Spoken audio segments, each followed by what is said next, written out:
Joining me right now to talk more about this and what can be done to keep us safe, keep our water safe, our electricity safe, is Dr. Peter Pry, the Executive Director of the Task Force on National and Homeland Security. Dr. Pry, we've talked before about this issue, and it's great to have you here in person to talk to you more about it. Well, thank you for having me. When you heard Admiral Rogers say that not only do these nations, including the Chinese and Russians, have the ability to flip the switch, make something bad happen, maybe flood a dam, maybe turn off our power, but they're doing it on a regular basis, just probing to learn more about it.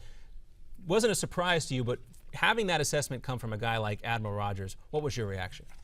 Well, first I was encouraged because somebody of his stature will bring attention to this critical vulnerability we face as a nation, particularly to our electric power grid.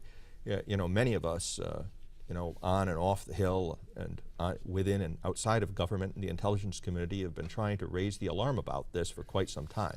So for someone of Rogers' stature to say that, you know, was heartening, because it might actually result in something getting done to protect our power grid and other critical infrastructures.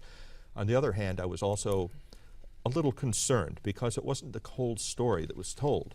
So what are we missing? What was missing from Admiral Rogers' assessment? Well, his focus was entirely on cyber bugs and hacking as the method of attacking our grid.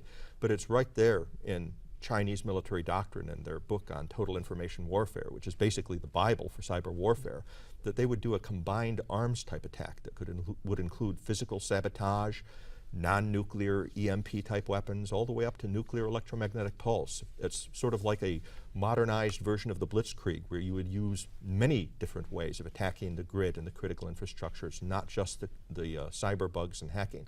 NSA and the Cyber Command, of course, have a tendency to focus just on that threat.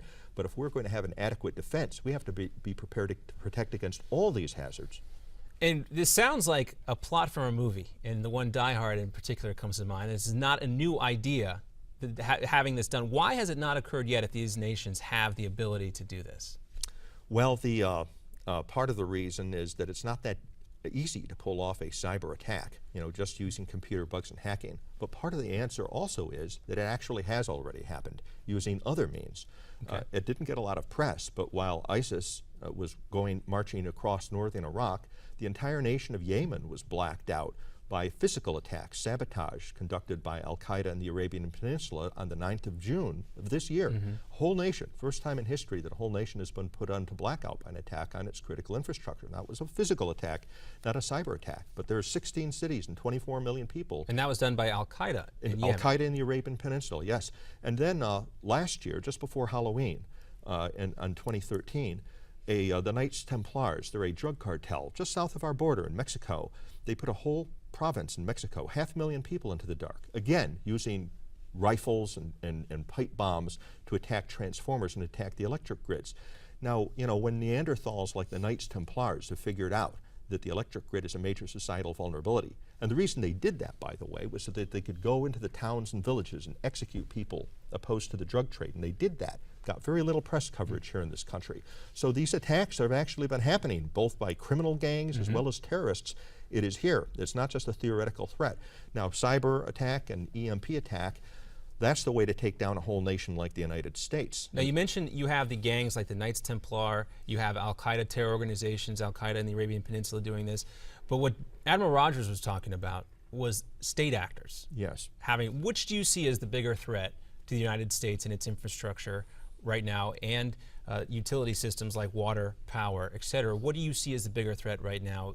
These non-state actors, the ones you mentioned, or the Chinese, the People's Liberation Army, or perhaps Russian elements? Well, at the risk of sounding hair-splitting, it sort of depends on how you define the word big, okay? In terms of capabilities, of course, the nation-states are a more serious threat, because nations like Russia and China, and perhaps soon Iran, you know, have nuclear weapons so that they could do the most serious threat to our electric grid and other critical infrastructures, which is a nuclear EMP attack.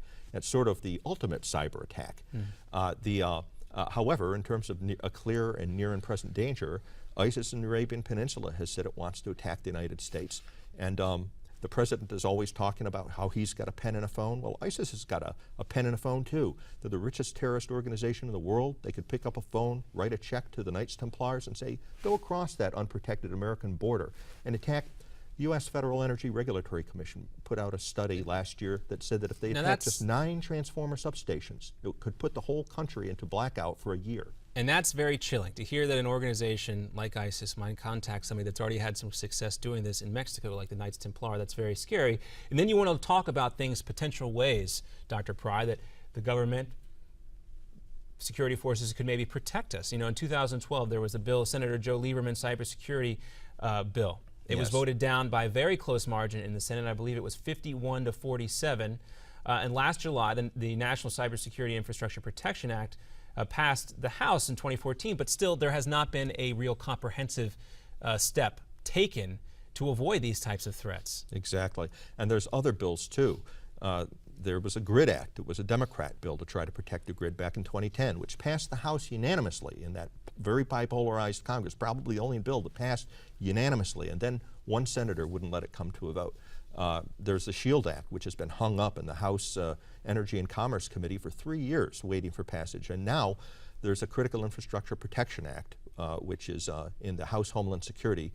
We're hopeful that that one might pass because it's, you know, it's got a lot of support on both the Senate and the House. But you're right, it's been years that we've been knowing about these threats, and yet Congress has not been able to do anything about it, mainly because of the lobbying from the industries that would have to be controlled, regulated. They don't want to spend the money on doing this. They don't want to have, they don't want to see increased regulatory authority by the government to inspect their work to make sure that it's been done and it's been done right. Well, there's so many examples now currently of restrictive legislation, over regulation by the federal government. There's a natural tendencies for these companies not to want this, but it's also a very concerning thing, and you hope it does not take one of those incidents that we talked about before it actually spurs them into acting. Dr. Peter Pry, thank you so much for being with us. Well, thank you for having me. A fascinating discussion, also very chilling to hear the head of the NSA talking about the threats we all face. Much more to come here on America's Forum. We're going to continue the discussion. Also, another Newsmax Now update coming up for you right now. We'll be back with more after this.